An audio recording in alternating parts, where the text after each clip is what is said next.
कह दिया। देखिए, ये भी आप लोग भूल जाते हैं, अब पता नहीं क्यों भूल जाते हैं, जानबूझ के भुला देते हैं। हम सब दिन कहा है कि हम महागठबंधन में नहीं हैं, हम नीतीश कुमार के साथ थे।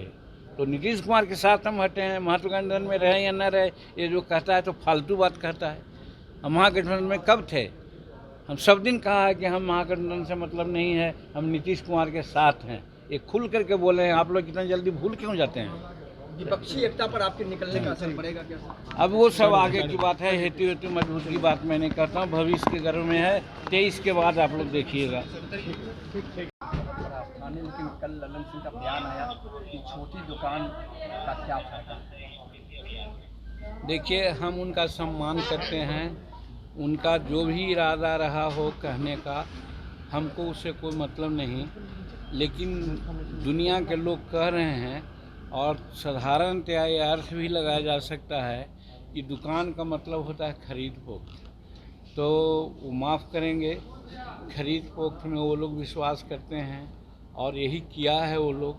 हम लोग कभी खरीद फोक्त की बात नहीं की है, हमारी दुकान ये नहीं रही है। हम जनता के हित में जब मुख्यमंत्री के रूप में 34 निर्णय लिए थे, उसी को इम्प्लीमेंट कराने के लिए हमने हिंदुस्तानी अवाम मोर्चा सेकुलर का गठन किया और उन्हीं निर्णयों को इम्प्लीमेंट कराने के लिए पार्टी का हम लोग निर्माण कर के काम करते रहे, नीतीश कुमार का समर्थन किया। लेकिन अब पानी नाक से ऊपर चढ़ गया था, यानी जो भी निर्णय हमारे थे उन सब निर्णय को तोड़ मरोड़ करके नीतीश कुमार या तो हाफ हैजर्डली इम्प्लीमेंट किया या तो नहीं किया। इसके लिए हमको जनता का जवाब देना पड़ रहा था। और जनता, हमारे जो कार्यकर्ता लोग हैं, चाहे नेशनल काउंसिल में बैठक किया हो या कोर कमेटी की बैठक किया था, सब में जनता ने हमको इजाज़त दिया कि अब नीतीश कुमार के साथ आपको नहीं रहना है। और ख़ास करके मर्ज करने का जो प्रस्ताव आया था कि पार्टी में मर्ज कर जाइए, तो ये हम लोगों को गवारा नहीं था। इसलिए आज हमारे लोग जब इस्तीफ़ा संतोष कुमार दिए हैं और ये निर्णय हुआ है कि हम किसी पार्टी में मर्ज नहीं करेंगे और हमारी पार्टी इंडिपेंडेंट हो करके काम करेगी, चाहे चुनाव का मामला हो या संघर्ष का मामला हो। और इसके लिए हमारे लोग आज जुबिलियंट हैं, आज फटाका फोड़ रहे हैं कि मांझी जी ने अच्छा निर्णय लिया है। कल प्रेस चुनाव लड़ेंगे सर? अब तो 18 तारीख को जब हम लोग कार्य समिति की बैठक बुलाई है और कार्य समिति की बैठक में निर्णय लेंगे कि हम लोगों को क्या करना है। जदयू सर, जदयू ये कह रही है कि हमने तो उनको मुख्यमंत्री बनाया, वो इतना सम्मान दिया, लेकिन फिर भी मांझी जी चले गए, ये अपने आप में समझ से बाहर है हमारे जी। हाँ, ज़रूर समझ से बाहर उनको होगी और हम किसी का खिलाफत नहीं करते हैं। हम राजनीति में सबको सम्मान देने के लिए आए हैं और सम्मान देते हैं। हम नीतीश कुमार को भी सम्मान देते हैं। लेकिन एक ही प्रश्न आप लोगों के माध्यम से पूछते हैं, जब जीतन मांझी 9 महीना बिहार का मुख्यमंत्री रहा, कौन ऐसी गलत काम थी जिसके लिए उन्होंने गैर कानूनी, गैर संवैधानिक कार्य करवा करके हमको बाध्य किए कि साहब हम मुख्यमंत्री नहीं रहे? क्योंकि लेजिस्लेचर पार्टी की बैठक बुलाने का हक होता है लेजिस्लेचर पार्टी के नेता का, और हम नेता थे और हम बैठक बुला चुके थे 19 फरवरी 2015 को। उस बैठक में निर्णय होता, लेकिन कौन ऐसी बात आई कि शरद यादव को मिला करके उन्होंने 13 फरवरी को बैठक बुला ली और हाई जल्दीबाजी में उसी में निर्णय उन्होंने ले लिया। तो गलतफहमी तो उन्होंने की है, उनको लगा कि जीतन मांझी ऐसा न करेगा तो दिक्कत होगी। और बात सही है, 19 फरवरी को जब राज्यपाल महोदय को हम इस्तीफ़ा देने गए थे, उस समय मेरे पॉकेट में लेटर था कि असेंबली भंग कर दें। अगर हमें महत्वाकांक्षी होती कि हम और मुख्यमंत्री रहे तो हम 6 महीना तो मुख्यमंत्री रह ही सकते थे।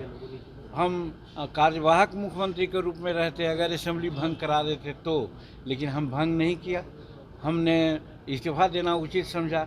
तो ये जवाब उन लोगों को है। अगर ये कहते हैं तो वो गलत कहते हैं कि कोई महत्वाकांक्षी बात को लेकर के हम चलते हैं। हम जनहित में चलते हैं। जनहित में वादा किया था, हमने किया था कि भाई किसान को 6-5 एकड़ ज़मीन रहने वाले किसान को बिजली माफ़ करो। नीतीश कुमार से कहते रहे, आज तक उन्होंने नहीं किया। जनता हमसे पूछती है कि आप सरकार में हैं, क्यों नहीं माफ़ हुआ। हमने निर्णय लिया था कि बच्चा क्लास से लेकर के एमए क्लास तक के बच्चियों का फीस माफ़ कर देंगे। नीतीश कुमार आज जो डेफिसिट ग्रांट होता है कॉलेज में नहीं दिए हैं, इसलिए बहुत से बच्चियों का रिजल्ट अघोषित हुआ है और उनका प्रमाण पत्र नहीं मिल रहा है। ये सारी बातें हमने निर्णय लिया था कि हम 5 डिसमिल ज़मीन गरीबों को देंगे, खरीद के देंगे, मार्केट रेट से देंगे। हम गरीबों को 1 एकड़ ज़मीन देंगे, खरीद के देंगे, मार्केट रेट से देंगे। नीतीश कुमार कर रहे हैं क्या? ये सब बात न कर रहे हैं। इसीलिए लोगों ने हमसे कहा कि साहब अब आप अगर हैं तो जानबूझ करके नीतीश कुमार से आप मिले हुए हैं, आप अपना वादा को भूल गए हैं। और तीसरी बात, आज देख रहे हैं कि दारू की नीति है, शराब नीति है। शराब नीति ठीक है, लेकिन इम्प्लीमेंटेशन क्या हुआ है? 70% गरीब जो मामूली है, 1 बोतल या आधा बोतल पीता है, उसको जेल में भरा गया है। क्योंकि उससे पैसा मांगा जाता है, वो पैसा नहीं देता है, इसलिए वो जेल में चला गया है 70% लोग। उसके बाल बच्चे क्या कर रहे हैं उसका फिक्र है नीतीश कुमार जी को। इसके लिए हम कहा है, असेंबली में बोले हैं, पेपर के माध्यम से बोलते रहे, आप लोग ही सब जानते हैं, लेकिन तो सुने नहीं।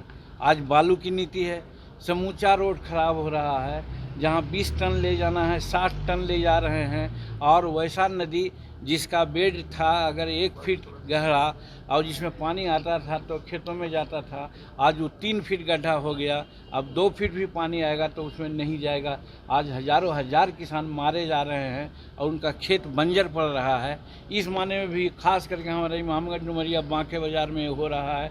हम मना किया, हम निर्णय उनसे अनुरोध किया कि आप बालू उठाओ, बंद कराइए, लेकिन उन्होंने बंद नहीं कराया। तो आखिर हम भी जनता के लिए किया है, जनहित में किया है, महत्वाकांक्षी के लिए कुछ नहीं किया है। और फिर पुनः दोहराते हैं कि अगर महत्वाकांक्षी जीतन मांझी में रहता तो 19 फरवरी को रिजाइन नहीं करता, वो असेंबली को भंग कर देता। संतोष सुमन ने कल प्रेस कॉन्फ्रेंस में कहा कि